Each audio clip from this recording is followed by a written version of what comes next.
Bienvenidas y bienvenidos a este programa de Sentencias Justas, reflexiones de las y los juzgadores federales.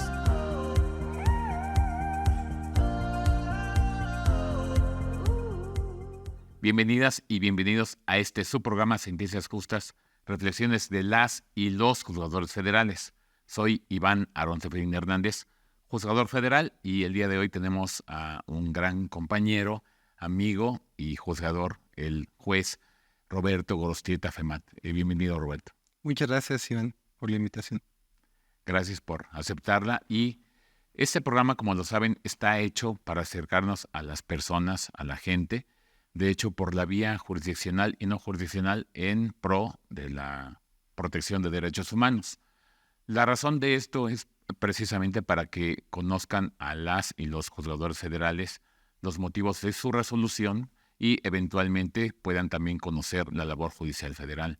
Por eso agradecemos la labor ardua y también bastante importante que llevan a cabo en una dicotomía la Asociación de Juzgadoras y Juzgadores Federales a través de su directiva nacional, del señor magistrado Daniel Sánchez Montalvo, y por otro lado, la Comisión de Derechos Humanos del Estado de México, a través de su titular, la maestra Mirna García Morón.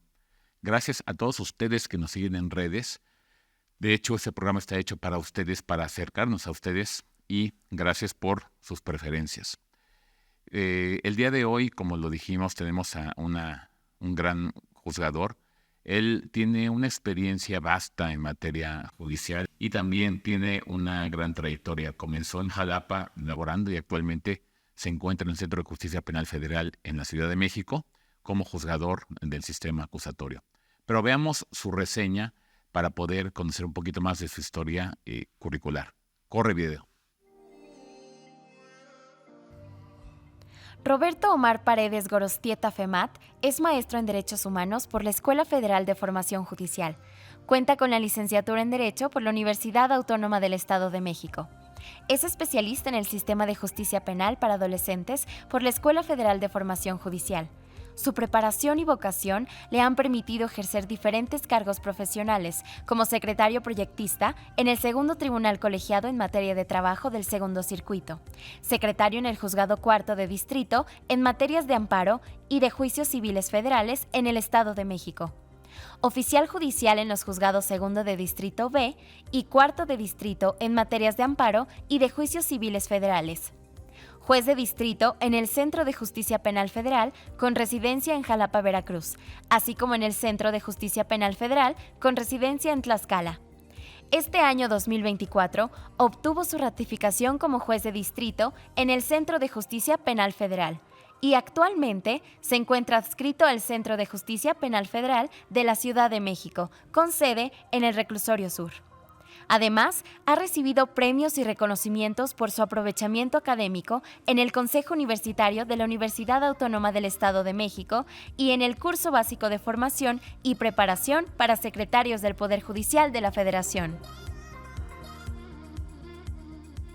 Una gran trayectoria, Roberto, en la cuestión profesional y académica, todo lo que tiene que ver con ese tipo de el sistema penal acusatorio y la materia penal, y precisamente por esta cuestión, por este perfil que tiene Roberto, nos va a traer un asunto bastante interesante, mediático, muy famoso.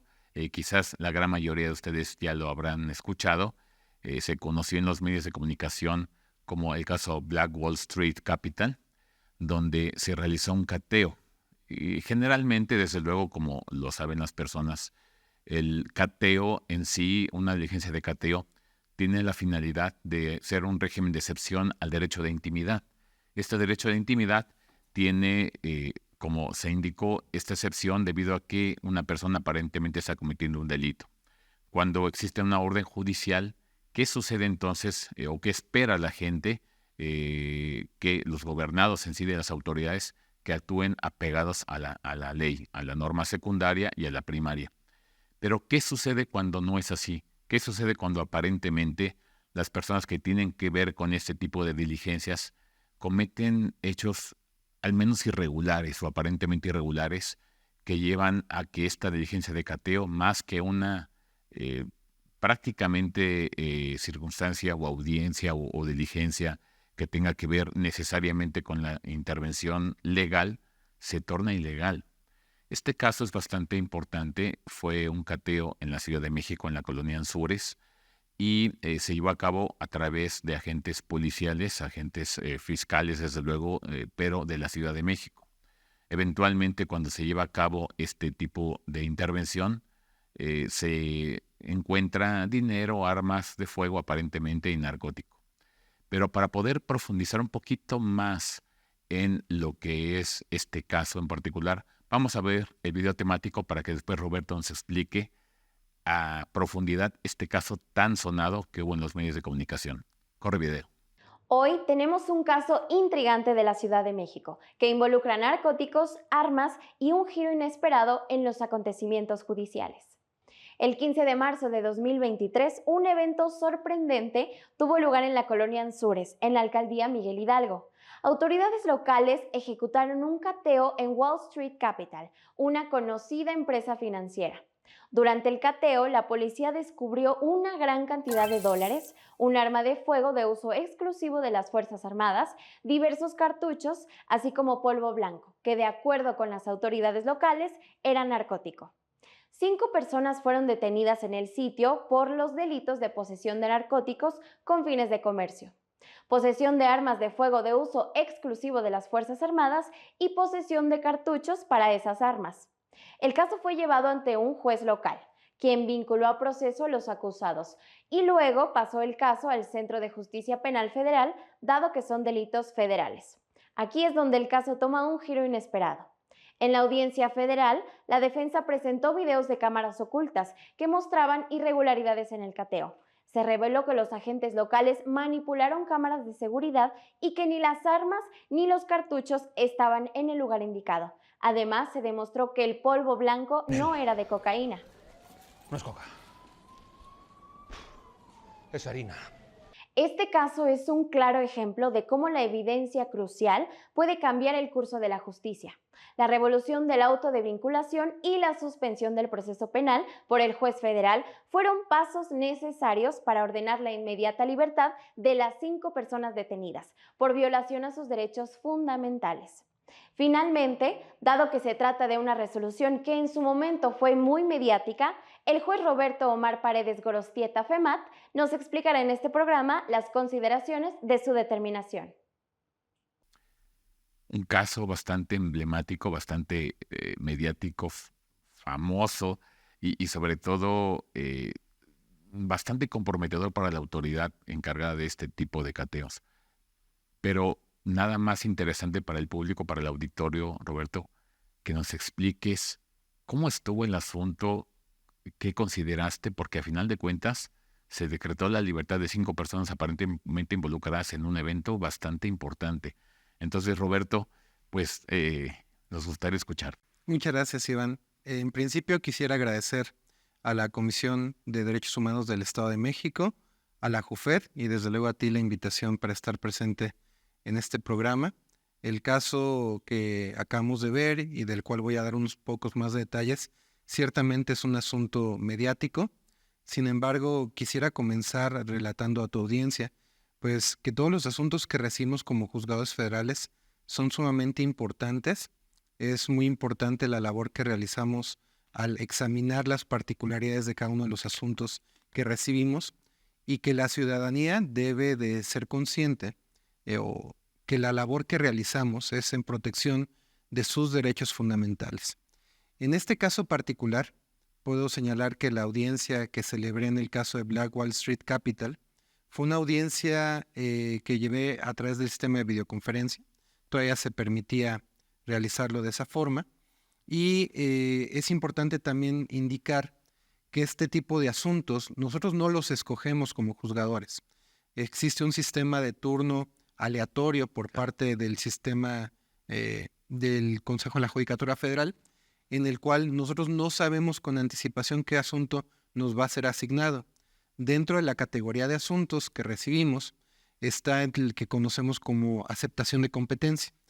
El caso de Black Wall Street Capital fue una orden de cateo ordenada por un juez local de la Ciudad de México practicada por elementos de la Secretaría de Seguridad de la Ciudad de México, ejecutado en un domicilio en la colonia Anzures, en la Ciudad de México, en el cual existe un acta de cateo que se circunscribe, pero al parecer hay ciertos indicios que denotarían la existencia de un delito de naturaleza federal. Existe una serie de delitos que se encuentran en la categoría de ser federales. En el caso particular, hubo armas de fuego que se descubrieron al interior del domicilio y narcóticos. Inicialmente el asunto, cuando se ejecuta la orden de cateo, se presenta ante un juez del Fuero Común de la Ciudad de México, quien es el que realiza ciertas actuaciones procesales, como es un control de detención, una formulación de imputación y una vinculación a proceso, así como la imposición de ciertas medidas cautelares respecto de las 5 personas que son descubiertas al interior del domicilio. Como advierten la existencia de delitos federales, ellos, como actuación urgente, realizan su labor, pero tienen la obligación de declinar competencia para el fuero federal. Claro. Y a raíz de esa situación es que nos llega el asunto. Debe de saber también la ciudadanía que en la Ciudad de México existen 3 centros de justicia federales, el del Reclusorio Norte, el del Reclusorio Sur y el del Reclusorio Oriente. Estos 3 centros de justicia entran en turno con diferentes temporalidades, y en ese turno fue que corresponde la asignación del caso, e internamente dentro del centro de justicia se me asigna a mí.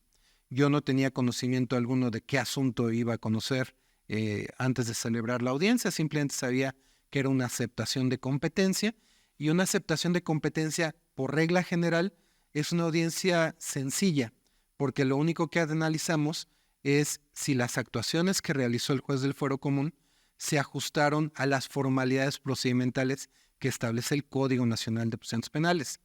Es común encontrar en los defensores que acuden a esas audiencias intentar el argumento de plantear a través de una nueva oportunidad cuestiones que ya se dirimieron ante el juez que declaró carecer de competencia. Es muy común tener ese tipo de argumentos, y por lo general, pues la respuesta sencilla que se les da es que nosotros no somos tribunal de alzada, no somos tribunal de amparo, y no es una segunda oportunidad para argumentar aquello que ya se haya resuelto en una primera oportunidad.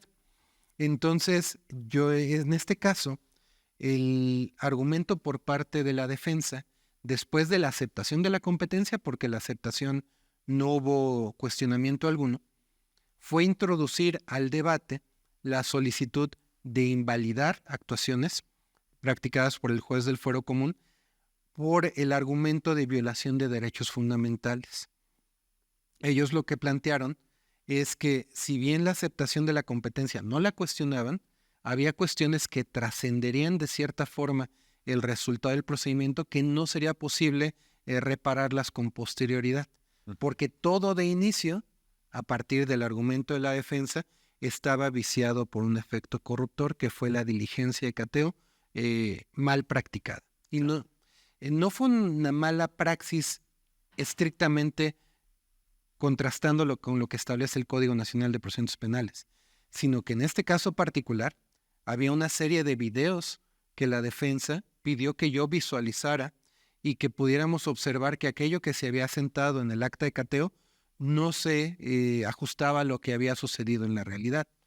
A manera de ejemplo, ellos narraban en el acta de cateo que se había encontrado una especie de tabique de narcótico que al parecer era cocaína al interior de uno de los cajones de esta oficina, así como que al momento de incursionar al interior del domicilio había armas que estaban a simple vista de los elementos que intervinieron en la diligencia de cateo, que estaban sobre escritorios, sobre mesas, sobre sillas. Conforme se visualizaron los videos, se pudo observar que al momento de ingresar los elementos aprehensores no había armas en los escritorios, que al momento de abrir el cajón en el que supuestamente estaba este narcótico, no había nada al interior. Es decir, cuando entraron inmediatamente. Cuando entraron inmediatamente. Sí. Algo delicado que en este caso incluso lo recalqué en la propia audiencia, es que estos videos narran una porción muy pequeña de la historia del acta de la diligencia de cateo, porque los elementos que intervienen empiezan a visualizar en el inmueble dónde están las cámaras de videovigilancia. Y parece que eso les llama mucho la atención porque llegan un momento en el que quieren retirarlas y terminan retirándolas. El abogado de la defensa comentó en esa audiencia que afortunadamente ellos tenían el respaldo del registro de video en un lugar diverso al del domicilio, porque no solamente retiraron las cámaras, sino destruyeron la memoria interna que estaba en el domicilio. De haber sido así, lo que yo pude ver en la audiencia se hubiera perdido para siempre. No se hubiera podido ver y todo hubiera quedado en una narrativa de lo que dijeron los elementos que intervienen en el cateo, contrastada con lo que eventualmente podía argumentar la defensa. Pero es muy difícil argumentar si no tienes un medio de prueba que corrobore tu dicho. Claro, por supuesto. Plantaron una nulidad de cuestiones vinculadas con violación a derechos fundamentales y bajo esa perspectiva es que yo asumí la obligación de revocar las determinaciones del juez del Foro Común, estimando que violación a derechos fundamentales se puede plantear en cualquier etapa del procedimiento y también señalar que ello implicaba el sobreseimiento del asunto, porque como juzgador iba a ser sumamente difícil, si no imposible, distinguir qué parte del relato de los policías aprensores era verdad de cuál era mentira. Porque si la forma en que ellos intervienen inicialmente no se ajusta a la realidad, uno no puede distinguir qué elementos valiosos de su relato pudieran resultar ciertos.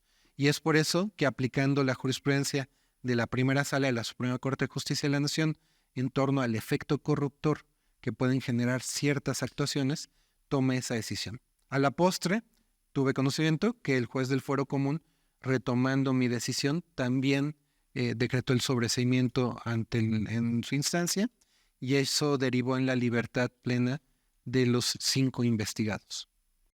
En este caso en particular, es importante que el auditorio tenga conocimiento, solamente para poder contextualizar un poco, que cuando se lleva un cateo en el ámbito local, que fue el caso en particular, la autoridad federal, el juez federal debe proseguir el propio proceso, por eso se declina competencia. Hay una figura que se regula por el artículo 26 del Código Nacional de Procedimientos Penales y por el quinto transitorio del decreto de creación, donde el juez tiene que convalidar las actuaciones, es decir, calificar que estuvo formalmente bien. Pero si tenemos una cuestión aquí tan palpable como el hecho mismo de que tenemos un cateo donde es ilógico que cuando entran las personas, los policías, no hay armas y después aparecen allí, pues el factor humano es que alguien las colocó allí. Y por otro lado, un aspecto bastante importante que la Fiscalía reconoció propiamente en la audiencia de convalidación o de aceptación de competencia que tú llevaste, que el tabique de narcótico no era narcótico, aparentemente era talco o harina o no sabemos bien qué es, pero ni siquiera era narcótico, estaba empaquetado como si fuera cocaína, pero no era narcótico.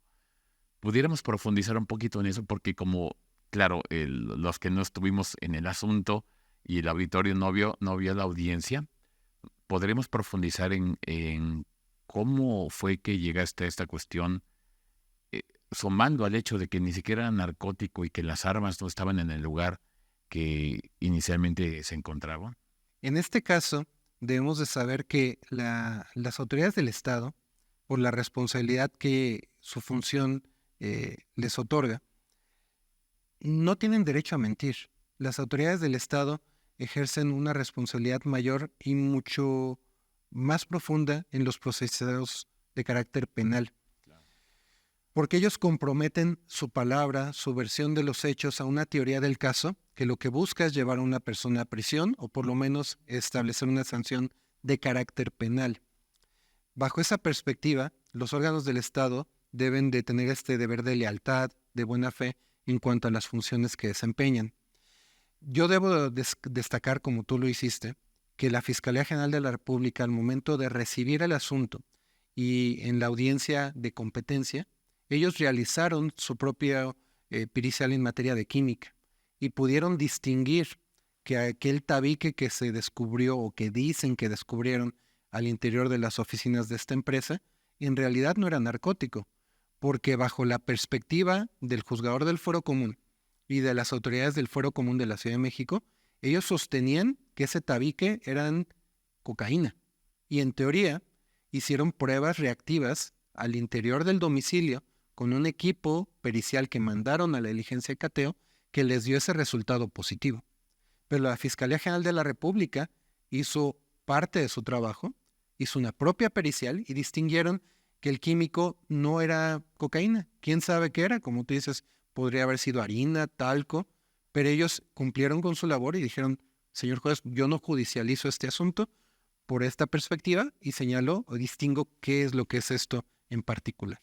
Y el artículo 26 del Código Nacional de Procedimientos Penales, como tú bien indicas, nos destaca que podemos aceptar, convalidar actuaciones, modificarlas o revocarlas bajo nuestra propia determinación. Yo utilicé este artículo al tenor de lo que establece el artículo 17 de la Constitución en su párrafo tercero, de resolver la controversia sin ceñirnos a formalismos extremos, buscando la solución de fondo de la misma. Fue por eso que permití la visualización de los videos y desde luego partiendo del marco de que estaba señalando una violación de derechos fundamentales. ¿Cuál derecho fundamental? El debido proceso. En este caso, no es que nosotros como juzgadores busquemos un pretexto para liberar a alguna persona, sino que debemos saber que como cualquier persona, cualquier ciudadano, podría haberse enfrentado a las fuerzas del Estado. Y lo que buscamos como juzgadores es tener a alguien independiente, al frente, imparcial, que de forma objetiva, sin algún apasionamiento, sin alguna preferencia política, una preferencia religiosa, una preferencia de cualquier tipo, pueda resolver la controversia que se nos somete a nuestra jurisdicción. Y bajo esa idea, bajo ese marco teórico, fue que estimé que violaciones a derechos fundamentales se podían plantear en cualquier momento. Perdón que te interrumpa, Roberto, y ese punto es bastante importante. Tiene que ver entonces la protección a los derechos humanos, incluso sin que el juez tenga alguna convicción parcial, política, porque la gente en ocasiones cree que el juez tiene que combatir delitos, el juez tiene que hacer que se respeten derechos fundamentales. Entonces, en ese punto podrías profundizar un poquito más. Sí, muy bien, Iván. Sí, claro que sí. En este caso, como tú indicas, nuestra labor como juzgadores, de forma imparcial y objetiva, debe estar ajena a cualquier apasionamiento religioso, político, de filiación de cualquier tipo. Nosotros debemos observar el caso de forma objetiva. Y objetivamente, la regla que en este caso yo establecí para efectos de la audiencia fue concatenar el 17 párrafo tercero de la Constitución con el artículo 26 del Código Nacional de Procedimientos Penales y estimar que una violación a derechos fundamentales se podía plantear en cualquier momento. La Fiscalía Federal, según recuerdo, nos señaló que este planteamiento de nulidad de cuestiones procedimentales, porque ellos lo observaban desde la perspectiva procedimental, era extemporánea, porque no se había hecho valer en la audiencia inicial del Fuero Común. Y en este caso yo quise distinguir que la resolución que emitía no era bajo esa perspectiva de una violación procedimental que pudiera ser saneada, reparada o eventualmente extemporánea por la fecha en que se planteara, sino que una violación de derechos fundamentales se podía patentizar en cualquier momento. Y es importante señalar que este caso es del año pasado, fue de 2023. En esa época, por lo menos en el primer circuito, todavía no contábamos con una jurisprudencia que nos permitía a las personas que estuvieran sujetas a prisión preventiva oficiosa modificarles esa prisión. Entonces, bajo la perspectiva del caso en el que nos encontrábamos, si yo convalidaba completamente la vinculación a proceso, ello implicaba que estas 5 personas iban a estar sujetas a un proceso penal, sujetos a prisión preventiva oficiosa, por el tiempo que durara. Y si fuera 2 años, 2 años hubieran estado recluidos. Esto es una situación que, si bien no incidió en la toma de la decisión, sí es importante contextualizarlo, porque no es lo mismo enfrentar un proceso en libertad que en prisión. Sí, sí, no, por supuesto. Y fíjate qué bueno que tocas este tema, Roberto. Déjame, Ujú, tenemos auditorio que es jurídico y no jurídico, ujú, y por eso tengo que llegar a un punto medio. sí. El artículo 26 nos obliga a los juzgadores Ujú, a convalidar situaciones de competencia cuando vienen de otro fuero, por ejemplo, en este caso en particular, para convalidar las actuaciones y nos dice el artículo que se puede revocar, confirmar o modificar algún acto procedimental. Bajo esta perspectiva, también loable y plausible la versión de la Fiscalía, un acto procedimental conforme al capítulo sexto del Código Nacional, artículo 44 en adelante, pareciera que son las audiencias en sí. Pero, ¿qué pasa en el fondo, en la esencia misma? Que es el criterio que te felicito por ese ujú, tipo de interpretación amplia. Esto es realmente la aplicación de un principio pro persona. Y déjeme explicarlo para poder contextualizar esta pregunta. El principio pro persona quiere decir que de alguna manera va a haber una interpretación bajo un régimen de interpretación donde dos normas, una restringe un derecho y otra confiere un derecho, se va a optar por aquella que proteja más palpablemente los derechos fundamentales. Pero por otro lado, la interpretación de una norma que no se conflictúa con otra en derechos humanos se tiene que interpretar de manera extensiva en pro de la protección de derechos humanos. Entonces, bajo este panorama, el acto procedimental, la interpretación fue que también se puede extender a resoluciones. ¿Por qué? Porque a final de cuentas, cuando estamos convalidando actuaciones, ¿qué estamos diciendo? Estuvo todo bien hecho y el debido proceso se respetó. Pero ¿cómo hablar de un debido proceso cuando realmente en la diligencia de cateo estamos viendo, y lo voy a decir con palabras llanas porque esto es algo, como lo dije, llegar a un punto medio del auditorio, están sembrando armas. No había armas ujú, de fuego bajo reglas de lógica de cualquier persona que no sea ni siquiera abogado. Si hay un cateo y las cámaras muestran que no hay ningún tipo de armas de fuego y después aparecen y hasta las fotografían, abren los cajones y no hay nada ahí en los videos primarios y después aparece un tabique que era cocaína según lo que dijeron los peritos preliminares y después ya no era cocaína, está plagado de una serie de violaciones a derechos fundamentales. Entonces, esta interpretación realmente de llevar el 26 a revocar una determinación judicial, ¿qué fue en sí, Roberto, en esencia, lo que te llevó a, bueno, ya nos dijiste que la presión preventiva es ujú. una oficiosa, fue algo bastante importante, pero tú como juzgador, éticamente te sentirías bien al decir, no, pues es que esto es una cuestión de una resolución y eventualmente yo no, yo lo avalo para ver después si fue cierto o no, o como lo hiciste, realmente es aterrizar en este caso en particular que el numeral 26 puede ser interpretado bajo resoluciones, porque no puedo darle yo realmente luz verde a algo que fue plagado de una violación a derechos fundamentales. ¿Nos podrías explicar un poquito eso? Muy bien. Creo que la introducción y la explicación que tuviste superaría cualquier cuestión que yo pudiera señalar, pero en este caso, eh, el principio pro persona fue fundamental para la toma de la decisión que hice. Y también creo que es importante destacar la labor de la defensa, de los abogados que representaron a los investigados, porque fue una defensa proactiva que recabó estos videos y tuvo a bien llevármelos para que visualizara los mismos. Los videos fueron vistos, según por el juez del Foro Común, que los desestimó, desconozco por qué razón. Yo consideré que las consecuencias que podía tener una mera convalidación formal de las actuaciones del juzgador del Foro Común podría tener implicaciones sumamente graves para la vida de 5 personas y de sus familias. Y en este caso, al visualizar en esos videos que el narcótico de entrada no estaba en el cajón que se dijo, la Fiscalía General de la República reconoció que ni siquiera era narcótico.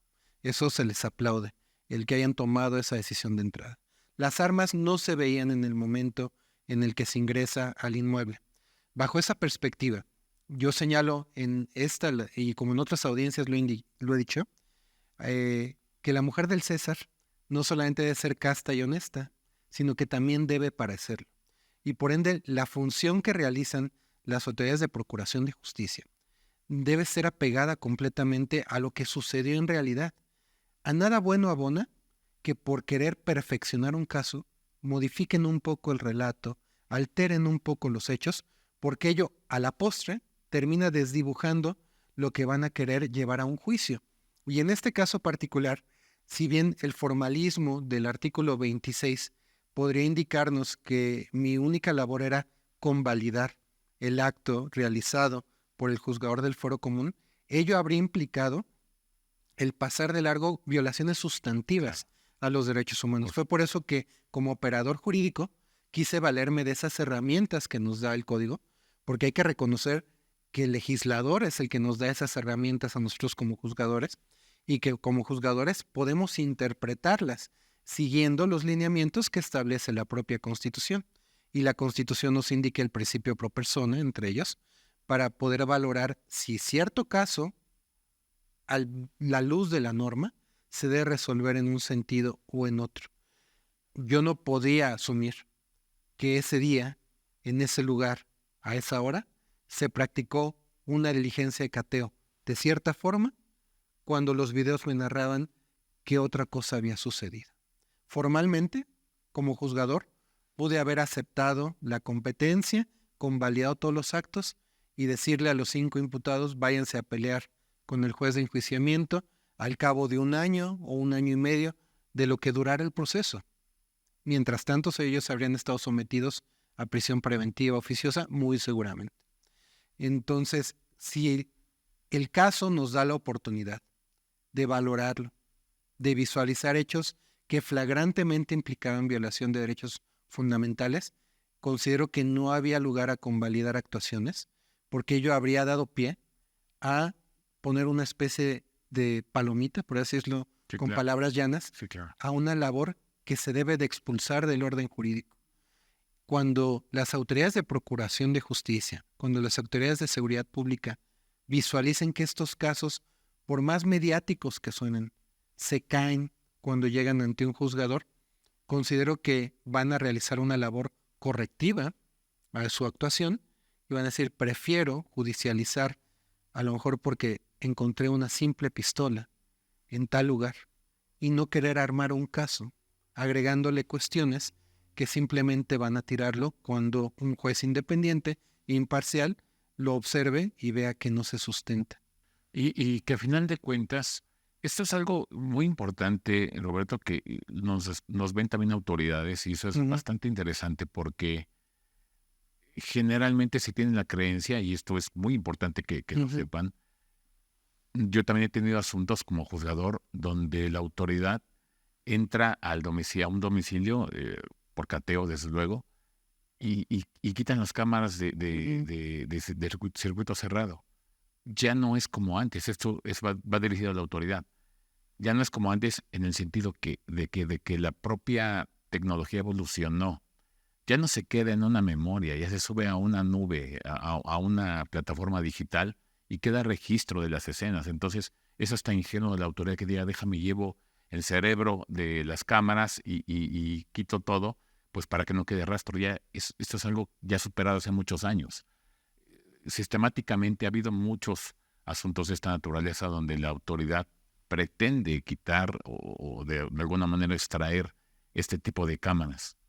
Y esto tiene que estar muy claro, porque en ocasiones se ataca mucho a los jueces, diciendo dejó libres perdón que lo diga así, es como se dice en el argot de medios de comunicación, dejó libres a delincuentes. Esto no es así. Evidentemente un juzgador va a proteger derechos fundamentales, y si la autoridad llega y tiene ese tipo de intervención, evidentemente un juzgador que tiene independencia, imparcialidad y sobre todo que tiene interés en proteger derechos fundamentales, que ese es realmente el interés que tenemos, y proteger la Constitución, los derechos fundamentales de la Constitución, los derechos sustantivos, evidentemente no vamos a llevar algún tipo de acatamiento al respecto para poder legitimar actos que son ilegítimos desde un inicio, ¿no?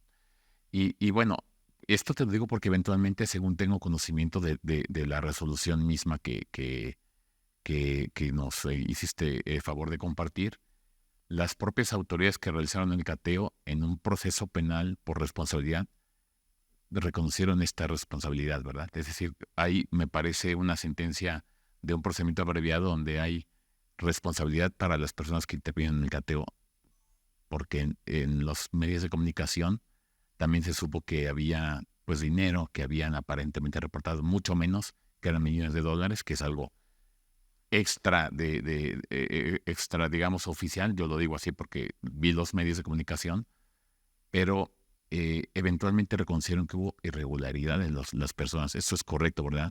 Sí, hasta donde tengo también conocimiento fuera de audiencia, también ya después de haber resuelto la misma, hubo una serie de procedimientos que la propia defensa de los investigados denunció a los elementos que intervinieron en la orden de cateo. Y en este caso, eso también es importante porque muestra una cara diferente de parte de la autoridad en cuanto al reconocimiento de que en este caso en particular pudo haber sido una labor inadecuada de ciertos elementos. Y de lo que señalas al principio, concuerdo completamente contigo. A mí me gustaría como juzgador que el relato de la existencia de videos viniera de la propia autoridad. Que la propia autoridad fuera quien me dijera en una audiencia, señor, hicimos una orden de cateo y aquí está el registro de video de que todo lo que se narra en el acta está respaldado en el video. Lamentablemente no es así. No sé si por cuestión presupuestal, no sé si por una cuestión de usos y costumbres, pero yo no he visto hasta este momento en mi carrera como juzgador un relato en el que me indiquen que una diligencia de aprehensión de una persona, una diligencia de cateo en un inmueble, se encuentra respaldada por la propia autoridad con un video.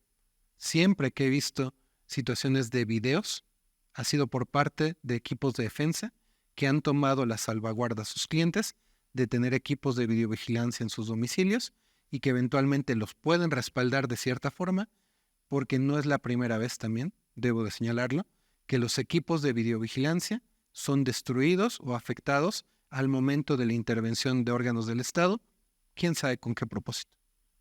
Y que los responsables realmente de estas irregularidades realmente es la autoridad que llevó a cabo el cateo.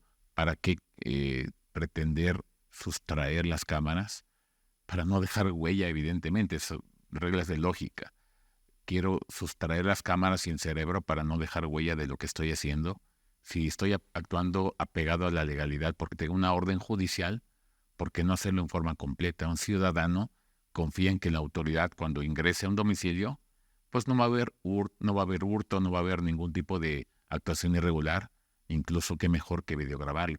Ha habido una gran, digamos, última corriente judicial en que algunos juzgadores hemos, cuando por ejemplo se ordena la aprehensión de una persona, como motivo de una orden de aprehensión para ingresar a su domicilio, les exigimos que videograben la aprehensión, porque a veces hay excesos, ¿no? Entonces, me parece que este tipo de plataformas digitales, este tipo de programas, Roberto, son muy útiles para que tanto ciudadanos como autoridades tengan conocimiento de que las cosas no pueden ser de manera ingenua como ellos creen, en el panorama de que, bueno, pues me llevo las cámaras y ya no queda rastro de nada. Realmente hay miles de maneras de poder comprobar que el evento no sucedió en los términos expuestos. No tiene por qué mentir la propia autoridad. Y bueno, pues, esto es bastante interesante. Realmente te agradezco, Roberto, esta cuestión de traernos un asunto tan relevante, tan mediático. 5 personas obtuvieron justicia gracias a esta resolución bastante evolucionada en pro de derechos humanos. Y por esas 5 personas, Roberto, por la sociedad en general y para que se respeten derechos humanos en adelante, gracias por emitir una sentencia justa y por estar en el programa. Muchas gracias a todos.